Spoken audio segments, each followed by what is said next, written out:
ओम गुरुभ्यो नमः।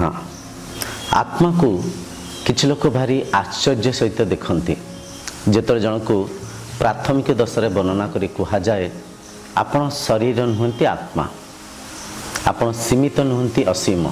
से व्यक्ति भारी आश्चर्य भाव से कथा को देखि थांती। किछ लोक आत्मा को भारी आश्चर्य भाव वर्णना करी अन्य को बुझाऊ थांती। आत्मार कौन चिन्ह वर्ण नहीं, आत्मार कौन आकार आकृति नहीं, तथापि आत्मा को निज ठारू भिन्न रूप रे, आत्मा को कौटी आकाश रे, वैकुंठ रे, कैलाश रे निज ठारू अलगा कौटी ए प्रकार आश्चर्य भाव किछि लोक आत्मा को वर्णना करी अन्य को बुझाइया चेष्टा करथांती। अनेक लोक आत्मा को भारी आश्चर्य भाव शुणु थांती। आश्चर्य भाव जिते कहा जाए आपण आत्मा, आपण नित्य पदार्थ, आपण ए शरीर संसार आधार, आपण आधार रे मन मनन चिंतन करुच्ची, आपण आधार रे प्राण शक्ति जीवित अच्छी, आपण आधार रे ए संसार परिचालन होची। तो से समय जे श्रोता बंधु शुणु थांती से भारी आश्चर्यचकित ही थांती। एमती केमती से निजको जेहेतु स्थूल भाव रे देह भाव रे परिचय पाई थांती, से जिते कथा को शुणते मु आत्मा, मु ब्रह्म, मु से आत्मा जो आत्मा ब्रह्मांड को निर्माण करछंती, से भारी आश्चर्यचकित ही शुणु थांती। अंतते ये आत्मा ज्ञान को अनेक लोक शुणी थांती, किंतु बहुत कम शरीर आत्मज्ञान को शुणा माध्यम आत्मा साक्षात्कार करी निजर आत्मतत्व को चिन्ह पारि थांती। बहुत कम लोक माने कोटिए रु गोटिए लोक आत्मतत्व को चिन्ह पारि थांती। ता कारण हेउची आत्मा ए परिका विषय जहार कौनसी चिन्ह वर्ण नहीं, जहार कौनसी आकार आकृति नहीं।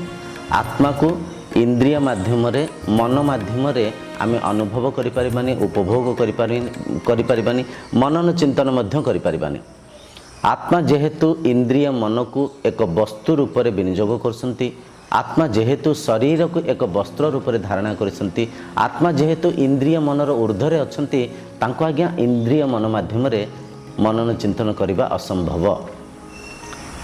आउ जीवनर उद्देश्य होची से आत्मा को चिन्हिबा, आत्म साक्षात्कार करिबा।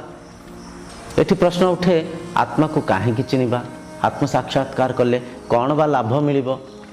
एपरिका बुझंतु, आत्मा हेउची सत्य, आत्मा हेउची नित्य, आउ से आत्मा हेउची आपण निजे निजे एक विराट चक्रवर्ती असीम शक्ति हेंकरे मध्य निजको देह मानिसंती, निजको सीमित मानिसंती, अन्यंक संगे तुलना करसंती। किछि पाइले किछि बनिले आपनक भितरे पूर्णता आसीबो एपरिका मनरे आकांक्षा करसंती। अजाणतारे अनित्य माया संसार को नित्य सत्य मानि नहीं सन्ति, किंतु निजर सत सत्ता को चिन्ह पार नांती। संसार जद्य कई व्यक्ति कहते मु भारी दुख रे अछि, मु भारी कष्ट रे अछि, मु भारी व्याकुलता सहित अछि, तो दुखर केवल कारण अविद्या, अज्ञान, ब्रह्म ज्ञानर अभाव।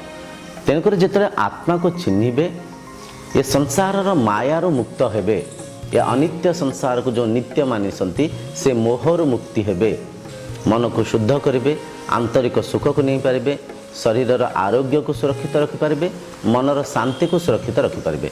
तेणुकर आत्मा जेहेतु आपण निजे निजे निजको जे पर्यंत चिन्हि नांती, जे पर्यंत आपण ए माया संसार रे हजि मजिक अछंती, से पर्यंत आंतरिक सुख को नहीं पारिबेनी, परमानंद को प्राप्त करि पारिबेनी। तेणुकरी आत्मज्ञान जेहेतु जटिल, से परिका अमूल्य ज्ञान को गोटे वीडियो देखी किछिटा प्रवचन को आपण अटेंड करी चिन्हिबा बुझिबा निहायती जटिल असंभव।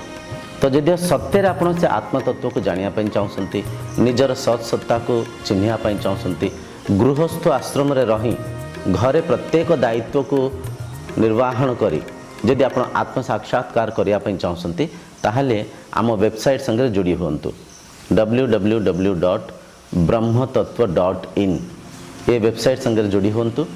प्रतिदिन किछि समय सत्संग करंतु, स्वाध्याय करंतु, निजर सत सत्ता को चिन्हिया पे प्रयास करंतु, तेबे जाइकरी ए आत्मतत्व को चिन्हिबा संभव हब। गोटे गोटे आपण निजे हो पारे। डिस्क्रिप्शन रे वेबसाइट रो अधिक ज्ञान अच्छी, अधिक माने बुझे दि जाइए। डिस्क्रिप्शन देखंतु।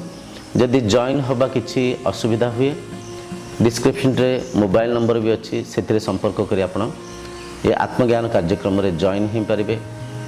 प्रतिदिन किसी समय आपण बाहर करी सत्संग करि पारिबे। निजको शांति आनंद रे रखिबार संगे संगे परिवार रो शांति, समाज रो शांति रे सहायक हो पारिबे। तो आमे देखा होबा क्लासेस रे।